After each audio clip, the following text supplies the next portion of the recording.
is there any specific hadith which says to cover your head before entering the bathroom or while reading the Quran?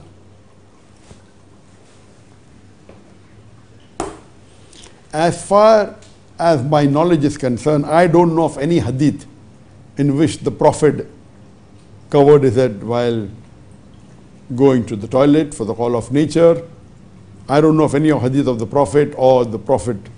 But there is a hadith, or Ibn Arwa, he mentioned that his father said that Abu Bakr, may Allah be pleased with him, when he went for the call of nature in an open place, he covered his head for feeling ashamed of Allah subhanahu wa ta'ala. So there is an hadith in which the first caliph of Islam, that Abu Bakr, may Allah be pleased with him, and it's a Sahih hadith, that whenever he went in an open place for call of nature, he felt ashamed of Allah subhanahu wa ta'ala and he covered his head. So if someone wants to cover the head while going for call of nature, it's no problem. But this is when Abu Bakr, may Allah be pleased with him, went in an open ground, not in a closed toilet.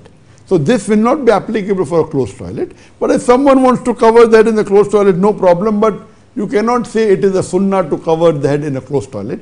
This also, if you want to follow the actions of Abu Bakr, may Allah be pleased with him. He was the first caliph of Islam and the most amongst the full Muslim Ummah, not counting the Anbiyas. He alone is heavier than the full Muslim Ummah.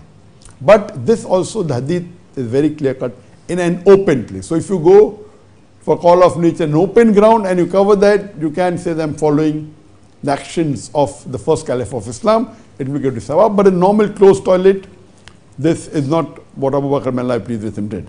But if someone does it, there's no problem, but it is not a sunnah.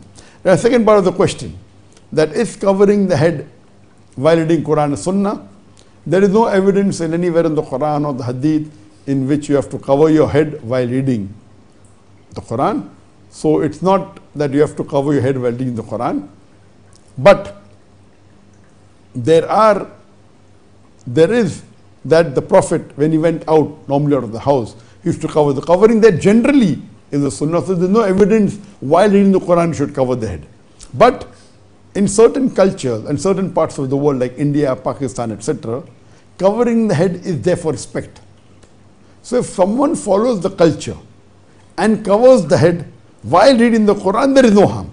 But he should not say it is part of Islam. So if someone says it is part of Islam to cover the head while reading the Quran, this is wrong. But if someone does it because he's an Indian or he's a Pakistani and he wants to give respect to the Quran, because of culture it is permitted. But it's not part of Islam, it is part of the culture. So you're following culture to give respect and you're covering your head because it's part of your culture to cover the head for respect. And in that way, while reading the Quran you read, there is no harm. But to say it is part of Islam, that is wrong. If someone covers the head because of the culture, there is no harm at all. He can continue covering, but it's not part of the deen that you have to cover the head while reading the Quran. But generally, the Prophet, whenever he went outside, and there are muhaddiths like Shaykh Nasr al-Albani says, that if a narrator did not cover his head when he was traveling outside, he was not considered to be a part of the narrator. It's not authentic. I mean, those people are strict muhaddiths. So of course, covering the head generally is part of, it is sunnah. Some scholars say sunnah, some say mubah. So in that context, it's different, but there's no evidence covering the head is required while reading the Quran. I hope this answers the question.